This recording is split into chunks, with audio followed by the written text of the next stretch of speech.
관객들이 또 감동하는 모습을 보고 역시 우리는 우리 자신을 해방시켜주고 우리 자신이 한국인이다라는 것을 당당하게 살 수 있는 그러한 날이 우리한테는 꼭 필요하다.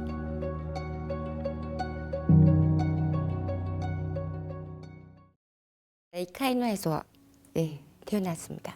아버님이 일찍 돌아가시고 어머님하고 언니랑 셋이서 자랐습니다.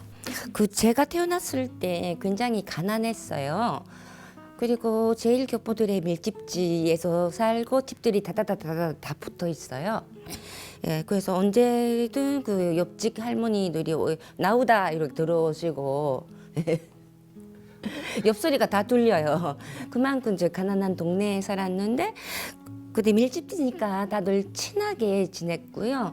아주 가난하더라도 굉장히 행복하게 지냈다는 기억이 있고요.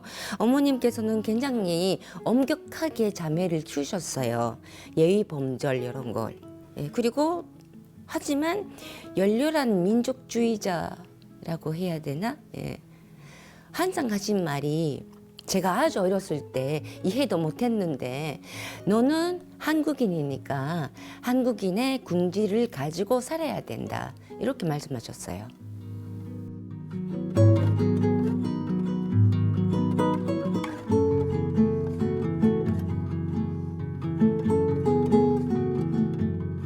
저는 한국계 학교를 다녔어요. 백두학원 건국학교. 본명선언이라고요.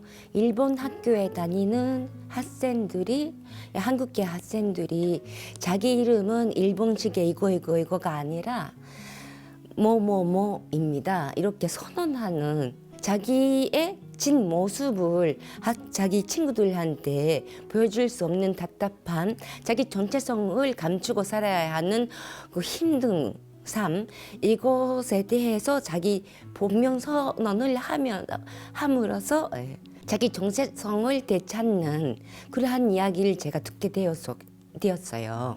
집에서 어머니, 언니라고 부르고 주변 사람들이 막 한국어로 대화를 나누시고 그런 주변에서 살았기에 그러한 환경이 아니라 일본인 척 살아야만 살 수 있는 그런 사회 안에서 고립되면서 의주되면서 살아가고 있는 똑같은 도래의 교포들이 있다라는 것에 큰 충격을 받은 겁니다.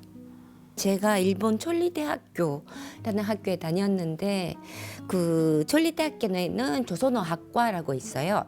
거기 다니고 교사 면허를 얻을 수 있는 거예요. 그래서 한국어 교사 면허를 얻었습니다. 제가 방과 후 그 선생님으로 한국어를 가르치러 갔는데 그 방과 후는 제일교포 자녀들이 다니는 게 아니라 붙잡아오고 강제로 배우라, 너네 나라 언어다, 너네 나라 우리나라 문화다, 우리나라 역사다라고 강제로 앉혀서 가르쳤어요 그때.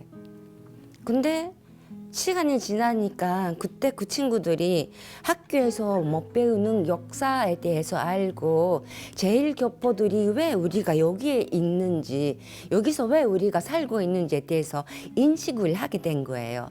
그때서부터 그 친구들은 굉장히 열심히 장구 치고 춤추고 한국어도 열심히 배우고 졸업할 때는 그 방과 후에 없었던 애들, 자기 친구들한테도 본명 선언하고 일본식 이름으로 졸업하지 말자, 우리 자기 이름으로 졸업하자.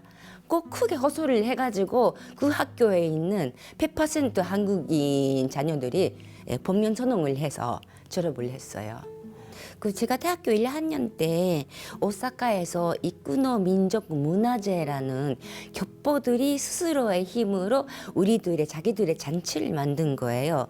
큰 축제였어요. 축제 때는 저는 그냥 참가자로 마당국에 참가를 했었는데 그때서부터는 저는 실행위원회에 뛰어들게 되었어요.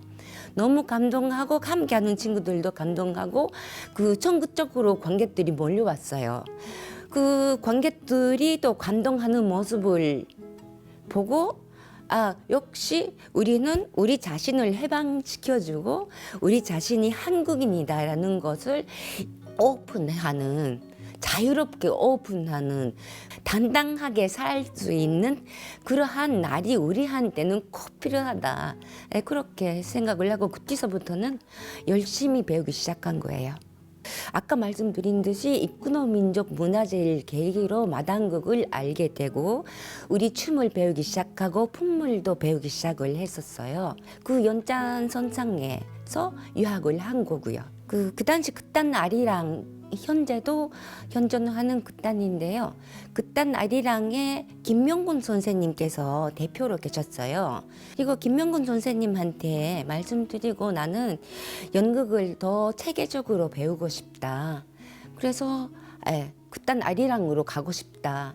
그렇게 이야기했더니 흔쾌히 받아주신 거예요. 마이크로 아그레션, 악이 없는 차별. 이분들은 아무 악의가 없어요. 그냥 귀로 듣고 말이 좀 어색하구나, 불편하구나. 그래서 곧바로 나눈 말이 일본에서 오셨어요. 한국인 아니죠. 이거예요. 당연한 일이에요. 그분들이 그렇게 말씀하시는 것은.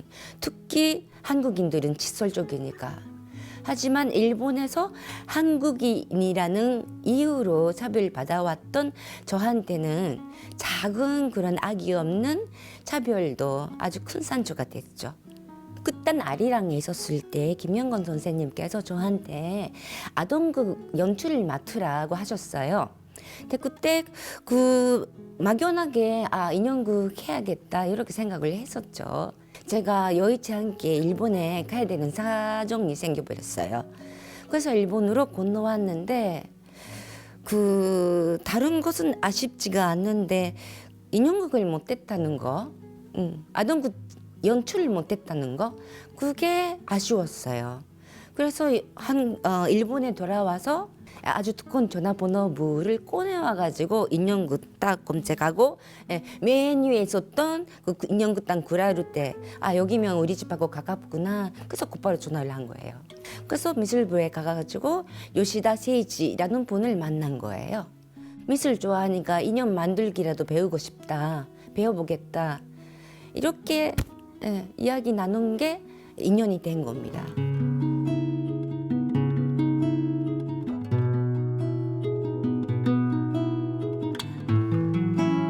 한국의 예술인들은 새로운 것을 받아들일 힘이 굉장히 강하고 적극적이에요.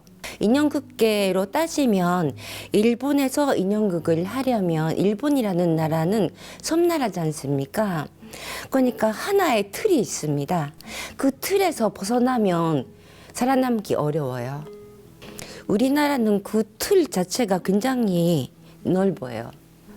받아들이는, 수용하는 힘이 있는 것 같아요. 한국은 우리나라고요. 일본은 제가 태어나서 자란 정든 나라예요. 다만 큰 문제가 되는 것은 저는 한국에 살면서 여기 한국에 태어나서 한국에 사는 사람하고 똑같은 혜택을 받고 있지 않습니다. 권리가 없습니다. 휴대폰을 개통할 때도 외국인, 내국인, 어떨 때는 저를 외국인으로 취급해요. 국민건강보험도 외국인 취급이고요. 어떻게 해달라 부탁을 하잖아요. 그러면 일본의 영주권을 포기하라고 그래요. 일본의 영주권을 포기하면 재외 국민이라고 표시되어 있는 주민등록증이 아니라 재외 국민이라고 표시 안 되어 있는 주민등록증을 주겠다. 똑같은 혜택을 주겠다고 하는 거예요. 다만 일본의 영주권이라는 것은 권리가 아닙니다. 일본의 특별 연주자로 살 수 있는 허가예요. 이거를 빼버리면 일본에서의 제법적주의가 굉장히 낮아지고 일본 완내가 굉장히 어려워집니다.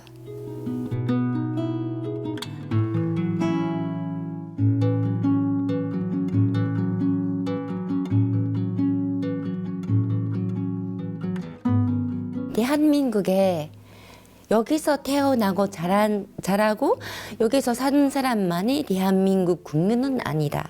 저는 일본에서 태어나고 자랐지만 태어났을 때서부터 한국 국적을 가지고 태어났다. 여기에 있는 사람만이 대한민국 국적자가 아니다. 저를 통해서 알아주세요.